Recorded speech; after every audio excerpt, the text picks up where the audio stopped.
नमस्कार सर्वांना, वेदिकाच किचनमध्ये आपलं सर्वांचं स्वागत आहे. आज मी बनवणार आहे मस्त भरली वांगी, खुरासणीचं वांग.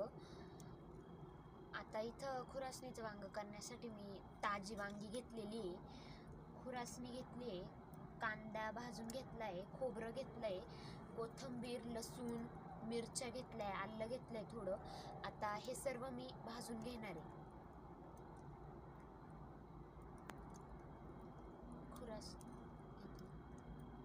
बघा, वांग नीट बघून घ्यायचं, कारण वांग्यामध्ये आळ्या असतात.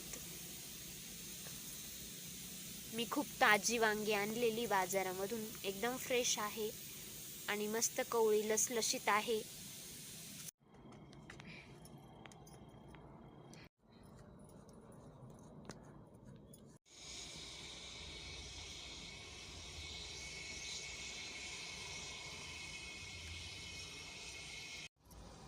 आता मी हे मिश्रण दळून घेतलंय. आता मी सर्वात प्रथम याच्यामध्ये हळद टाकली, मीठ टाकलंय आणि मसाला टाकलाय. आता आपल्याला हे वांग्यांमध्ये भरून घ्यायचंय.